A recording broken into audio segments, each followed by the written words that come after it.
Hello అండి.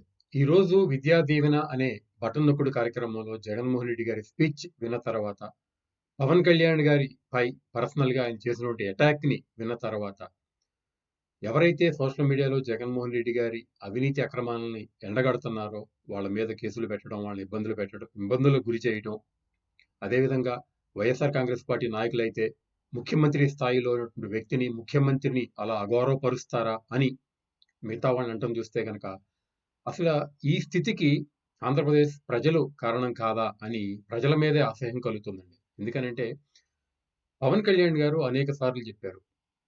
నా personal లైఫ్‌ని గురించి గాని, నా భార్యల గురించి గాని ఎవరైనా గాని మాట్లాడితే, నా పెళ్ళిళ్ళ గురించి గాని మాట్లాడితే, వాళ్ళని చెప్పు తీసి కొడతాను అని జెప్పి, ఇంకా ఆయన ఏది తట్టుకోలేక అనేక సార్లు పడి చివరికి ఆవేశంలో ఆయన ఆ కామెంట్ చేయాల్సొచ్చింది.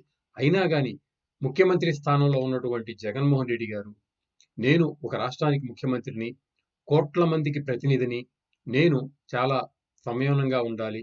నేను మాట్లాడే మాటలు చాలా జాగ్రత్తగా ఉండాలి అనేది మర్చిపోయి అంటే ఒక మానవుడు ముఖ్యమంత్రి అయినా, ప్రధానమంత్రి అయినా మానవుడు కాబట్టి కొన్ని తప్పిదాలు జరుగుతాయి. కొన్ని పొరపాట్లు అప్పుడప్పుడు టంగ్ స్లిప్ అవుతుందండి. కానీ జగన్మోహన్ రెడ్డి గారు పదే కావాలని చెప్పి ప్రతి మీటింగ్‌లోనూ సందర్భం ఉన్నా లేకపోయినా పవన్ కళ్యాణ్ గారి పెళ్లిళ్లు తీసుకురావటం, తద్వారా ఆయనని విమర్శించటం, ఆయన్ని తోలనాడటం చూస్తుంటే మాత్రం ఒక ముఖ్యమంత్రిగా జగన్మోహన్ రెడ్డి గారు అర్హుడేనా?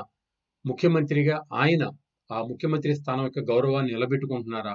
మరి ఇలా నిలబెట్టుకోకుండా ఒక బజారు మనిషిలాగా పదే విచక్షణారహితంగా మాట్లాడుతూ, వద్దు అన్నా గాని మాట్లాడుతూ, ఎవరైనా ఆయన్ని విమర్శిస్తే మాత్రం ముఖ్యమంత్రి విమర్శిస్తారా అన్నారంటే ఇందులో అర్థం ఉందా?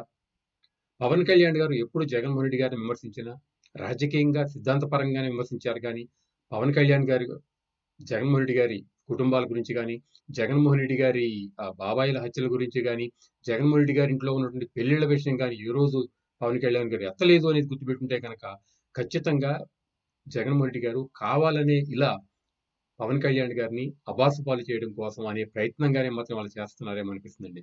అయినా గాని, ఒక రాజకీయ నాయకుడిగా జగన్మోహన్ రెడ్డి గారు ప్రత్యర్థి పార్టీలను విమర్శించాలి అంటే, తాను ఒక రాజకీయ మీటింగ్ పెట్టుకుని ఆ మీటింగ్‌లో విమర్శించొచ్చు. కానీ ప్రభుత్వ ధనంతో ప్రభుత్వ కార్యక్రమమైనటువంటి విద్యా దీవెన అనే కార్యక్రమంలో స్కూలు పిల్లలు ఉన్న సందర్భంలో, వాళ్ళ తల్లులున్న సందర్భంలో వాళ్ళకేదన్నా మంచి మాటలు చెప్పటం, ఈ విద్యా దీవెన ద్వారా ఎలా మీరు బాగుపడతారు అనేది వాళ్ళకి ఎక్స్‌ప్లెయిన్ చేస్తే, అది ప్రభుత్వ కార్యక్రమం కాబట్టి ఆ మాటలు సందర్భోచితంగా ఉంటాయి. కానీ ఎలాంటి సందర్భం లేని, ఎలాంటి ఆహ్, కాంటెక్స్ట్ లేకుండా జగన్మోహన్ రెడ్డి గారు పిల్లలు, మహిళలు ఉన్నటువంటి సమావేశంలో ప్రభుత్వం డబ్బులతో ఖర్చు పెట్టినటువంటి సమావేశంలో పవన్ కళ్యాణ్ గారి పెళ్ళిళ్ళ గురించి, పవన్ కళ్యాణ్ గారి భార్యల గురించి మాట్లాడారు అంటే ఈయనకి అసల వ్యవస్థల మీద నమ్మకం ఉందా?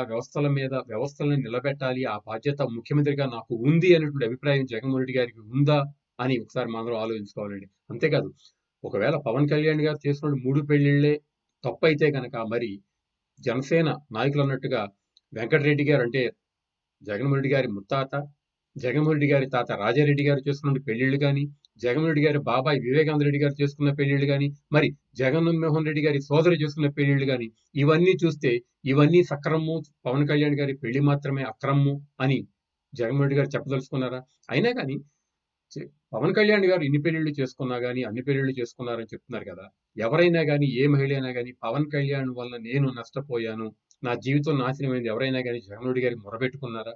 అలా కాకుండా ఒక రాష్ట్ర ముఖ్యమంత్రిగా అనేక మంది మహిళలు రాష్ట్రంలో ఇబ్బందులకు గురవుతుంటే, వాళ్ళ ధన, మాన, ప్రాణాలకి రక్షణ లేకుండా పోతుంటే, కాపాడవలసిన ముఖ్యమంత్రి గారు మహిళలు, విద్యార్థులు ఉన్నప్పుడే ఇలా పెళ్లిళ్ల గురించి, బూతులు మాట్లాడుతూ వెంట్రుకలు పీకటం గురించి మాట్లాడుతున్నారంటే, ఇంతకంటే దయనీయమైన పరిస్థితుల్లో ఆంధ్రప్రదేశ్ రాజకీయాలు ఉంటాయా అని మనం ఆలోచించుకోవాలండి.